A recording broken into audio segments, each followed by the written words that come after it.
안녕하세요. 올드 스토리입니다. 오늘은 비교적 짧은 이야기를 가지고 왔습니다. 폭발도 없고 연설도 없고 행진하는 군대도 없습니다. 오로지 침실 하나, 지친 엄마, 그리고 살아남기 위해 발버둥 치는 갓난아기. 로왈드 달의 탄생과 재앙이라는 작품입니다. 그는 우리에게 훨씬 더 불안감을 자극하는 무언가, 즉 시작과 재앙 사이의 미묘한 경계를 목격하도록 초대하고 있습니다. 그럼 편안한 마음으로 감상하세요. 탄생과 재앙, 로왈드 달. 모두 정상입니다. 의사가 말하고 있었다. 그러니 누워서 좀 쉬세요. 그의 목소리가 저 멀리서 들려오는 것 같았다. 아들입니다. 네? 건강한 아들을 낳으셨어요. 무슨 말인지 아시겠죠? 건강한 아들입니다. 우는 소리 들으셨죠? 아기는 괜찮은가요, 선생님? 괜찮고 말고요. 좀 보여주세요. 금방 보게 될 겁니다. 정말 아기가 괜찮아요? 그럼요. 아직도 울고 있나요? 좀 쉬세요. 걱정할 거 하나도 없습니다. 아기가 왜 울음을 그친 거죠, 선생님? 무슨 일이에요? 너무 흥분하면 안 됩니다. 모두 정상이에요. 아기를 보고 싶어요. 제발 보여주세요. 부인, 멀쩡하고 튼튼하고 건강한 아기를 낳으셨어요. 이렇게 말해도 못 믿겠습니까? 의사가 그녀의 손을 다독이며 말했다. 저기 저 여자가 아기한테 뭘 하는 거죠? 당신한테 데려오려고 하는 겁니다. 살짝 씻기는 것뿐이죠. 그러니까 잠시만 기다리세요. 괜찮다고 장담할 수 있으세요? 맹세합니다. 이제 누워서 긴장을 좀 푸세요. 눈을 감고요. 어서 눈을 감아요. 네, 좋아요. 좀 낫군요. 잘했습니다. 아기를 살려달라고 기도하고 또 기도했어요, 선생님. 물론 살 겁니다. 무슨 말씀을 하시는 거예요? 다른 아이들은 살지 못했어요. 네? 다른 아이들은 하나도 살지 못했어요, 선생님. 의사는 침대 옆에 서서 젊은 여자의 창백하고 지친 얼굴을 내려다보았다. 그녀를 본 것은 오늘이 처음이었다. 여자와 남편은 이 마을의 새로운 사람들이었다. 분만을 도와주러 온 요관집 주인은 산모의 남편이 국경의 세관 직원이며 석 달쯤 전에 큰 여행 가방 하나와 작은 가방 하나를 들고 여관에 갑자기 나타났다고 말해주었다. 남편은 술주정뱅이에요. 여관집 여주인이 말했다.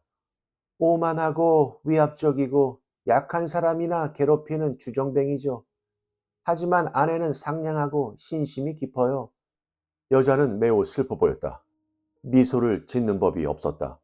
그들이 이곳에서 지낸 몇 주 동안 여관집 여주인은 여자가 웃는 모습을 한 번도 본 적이 없다고 했다.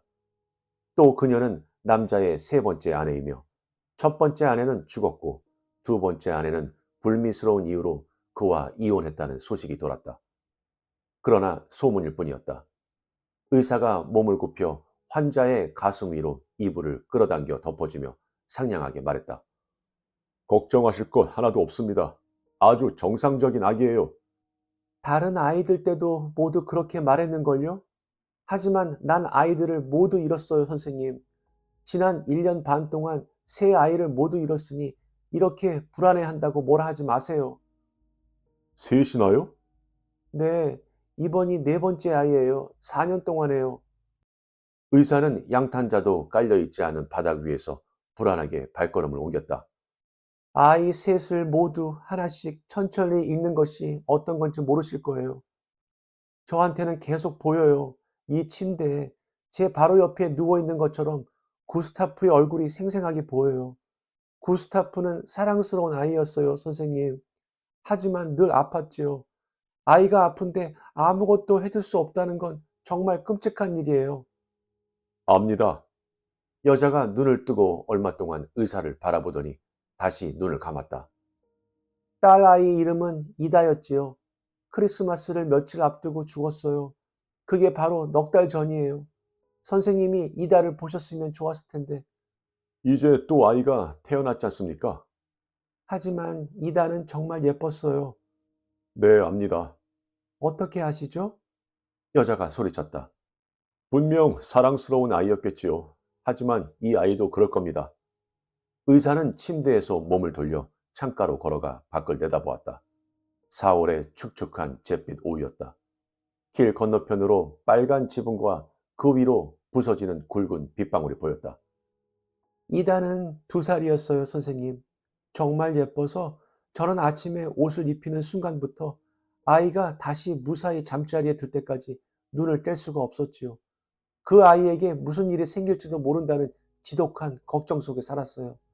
구스타프도 가버렸고 우리 귀여운 오토도 가버렸으니 딸아이가 제게 남겨진 전부였거든요. 가끔 밤에 일어나 요람 쪽으로 기어가서 딸아이가 숨을 쉬는지 보려고 입가에 귀를 대보곤 했어요. 좀 쉬세요. 의사가 침대로 다가오며 말을 이었다. 제발 좀 쉬세요. 여자의 얼굴은 핏기 없이 창백했고 콧구멍과 입 주변에는 엷고 푸르스름한 빛이 감돌았다. 축축한 머리카락이 몇 가닥 이마에 달라붙어 있었다.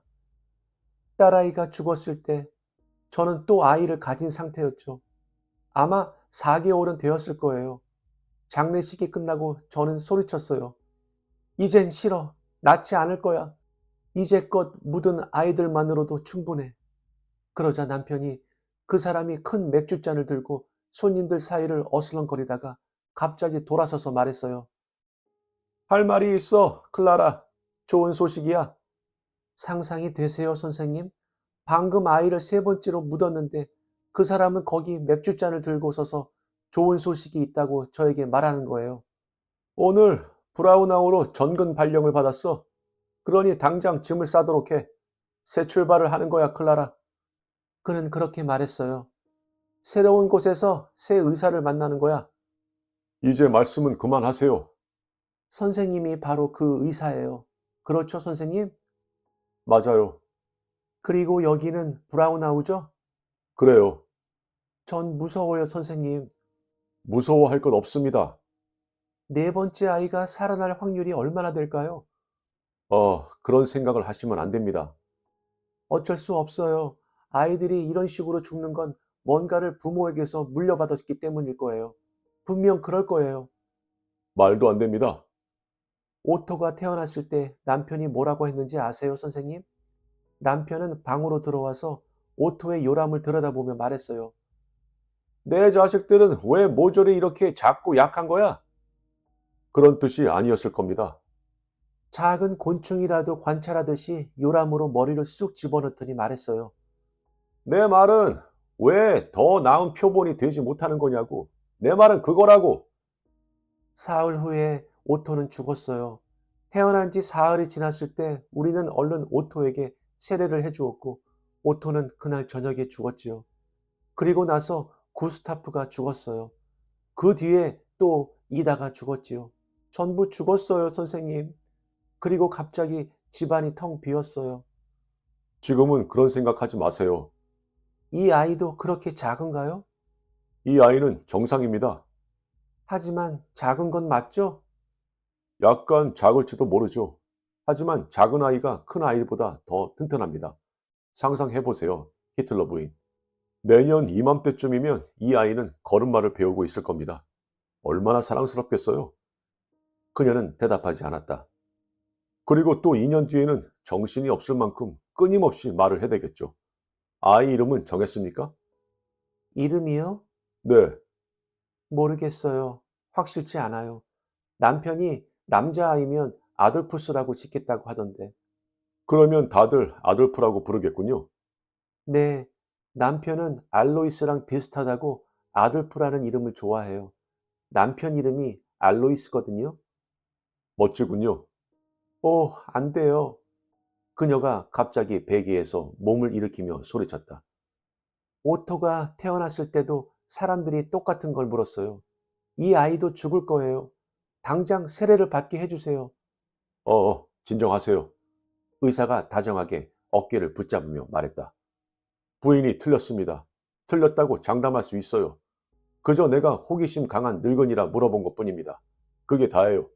이름에 대해 얘기하길 좋아할 뿐이라고. 아돌프스는 정말 좋은 이름 같군요. 내가 제일 좋아하는 이름 중 하나죠. 자, 봐요. 저기 아기가 오네요. 여관집 여주인이 큰 가슴 위로 아기를 높이 들고 방을 가로질러 침대로 다가왔다.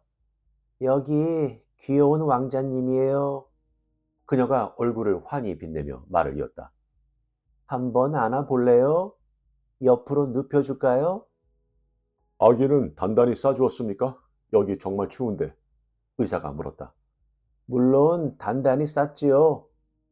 아기는 하얀 양모 숄에 단단히 감싸인 채 작은 분홍빛 머리만 나와 있었다. 여관집 여주인이 아기를 침대 위 산모 옆에 조심스레 눕혔다. 자, 여기 있어요. 이제 누워서 아들 얼굴이나 보면서 쉬어요. 여관집 여주인이 말했다. 아기가 마음에 들 겁니다. 정말 튼튼한 아기예요. 의사가 미소를 지으며 말했다. 손이 정말 예쁘네. 아, 저 긴 손가락 좀 봐. 여관집 여주인이 큰 소리로 말했다. 그러나 산모는 움직이지 않았다. 고개도 돌리지 않았다. 얼른요. 애가 물기라도 할까봐 그래요? 여관집 여주인이 다시 목소리를 높였다. 무서워서 못 보겠어요. 내가 낳은 아기가 괜찮다는 게 도무지 믿기지 않아서요. 바보 같은 소리 하지 말아요. 산모가 천천히 고개를 돌려 베개 위에 누워있는 아기의 작고 놀랄 만큼 평온한 얼굴을 바라보았다. 얘가 내 아기인가요? 그럼요. 오, 정말 예뻐요. 의사가 몸을 돌려 탁자로 가서 기구들을 가방에 챙겨넣기 시작했다. 산모는 침대에 누워 아기를 바라보며 미소를 떠올렸다. 그리고 아기를 만져보며 작은 소리로 기쁨의 탄성을 질렀다. 안녕, 아돌푸스 안녕. 우리 귀여운 아돌프. 쉿, 저 소리 들려요? 남편이 오는 것 같은데. 여관집 여주인이 말했다. 의사가 문 쪽으로 걸어가서 문을 열고 복도를 내다보았다. 히틀러 씨? 네. 들어오십시오. 짙은 초록색 제복을 입은 작은 남자가 조심스레 방 안으로 걸어 들어와 주위를 살펴보았다. 축하합니다. 아들입니다. 의사가 말했다. 프란츠 요제프 황제를 흉내낸 남자의 큼지막한 콧수염은 세심하게 다듬어져 있었고 입에서는 맥주 냄새가 강하게 풍겼다. 아들인가요? 네. 어떻습니까? 건강합니다. 산모도요. 하하, 그거 잘 됐군요. 아기 아버지는 몸을 돌려 껑충거리는 듯한 이상한 걸음으로 아내가 누워있는 침대로 갔다. 그래, 클라라, 좀 어때? 그가 콧수염 사이로 미소를 지으며 말했다. 남자는 몸을 굽혀 아이를 보았다. 그리고는 다시 몸을 더욱 굽혔다. 그는 기계 인형처럼 끊어지는 동작으로 몸을 차츰 더 낮추다가 아기 얼굴에서 30cm 좀 떨어지자 갑자기 멈추었다. 아내가 베개를 베고 옆으로 누워 간절히 애원하는 표정으로 남편을 쳐다보았다. 여관집 여주인이 말했다. 허파가 정말 튼튼하더군요, 세상에. 나오자마자 아기가 어찌나 소리를 지르던지 꼭 들어봤어야 하는 건데. 오, 이런, 클라라. 왜 그래요, 여보? 이 아이는 오토보다도 작잖아. 의사가 재빨리 몇 걸음 나서서 말했다. 아기는 아무 이상 없습니다. 남편이 천천히 몸을 일으키더니 침대에서 몸을 돌려 의사를 바라보았다. 당혹과 고통이 교차하는 표정이었다. 거짓말 하실 필요 없습니다, 선생님. 무슨 뜻인지 저도 압니다. 또 지난번과 똑같은 일이 일어나겠죠? 내 말 잘 들으십시오. 다른 아이들이 어떻게 됐는지 아십니까, 선생님? 다른 아이들은 잊어버리세요, 히틀러 씨. 이 아이는 다르다고 생각하세요. 하지만 너무 작고 약해요. 히틀러 씨, 이제 막 태어난 아기입니다. 그렇기는 해도 여관집 여주인이 끼어들어 소리쳤다. 그럼 어쩌려고 아기한테 무덤에 들어가라고 할 거예요? 자, 그만하세요. 의사가 날카롭게 말했다. 산모가 울고 있었다. 크게 흐느끼는지 몸까지 떨렸다. 의사가 남편에게 걸어가 어깨에 손을 얹고 속삭였다. 부인에게 잘 해주세요. 부탁입니다. 그게 정말 중요해요. 의사가 남편의 어깨를 꽉 움켜쥐더니 침대맡으로 살짝 밀었다. 남편은 망설였다. 의사가 더 세게 움켜쥐면서 손가락으로 재빨리 신호를 보냈다. 마침내 남편이 마지못해 몸을 굽히고 아내의 볼에 가볍게 입을 맞추었다. 괜찮아, 클라라. 이제 그만 울어. 아기를 살려달라고 열심히 기도했어요, 알로이스. 그래. 몇 달 동안 매일 교회에 가서 무릎을 꿇고 이 아이는 살려달라고 빌었어요. 그래, 클라라, 알아. 아기를 묻는 건 3번으로 충분해요. 모르겠어요? 안다니까. 이 아이는 살아야 해요. 알로이스, 반드시, 반드시. 하나님, 제발 이 아이에게 자비를 베풀어 주세요.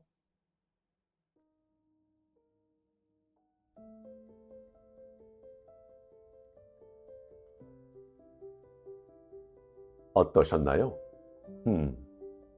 몇 분 전 우리는 걱정에 가득 찬 어머니 곁에 서서 그녀의 연약한 갓난아기가 살아남기를 말없이 바라고 있었습니다.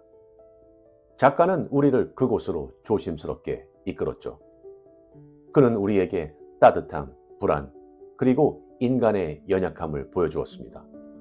그리고 그는 2개의 이름, 알로이스 히틀러, 그리고 아돌프 히틀러로 우리의 발밑을 송두리째 흔들어 놓았죠.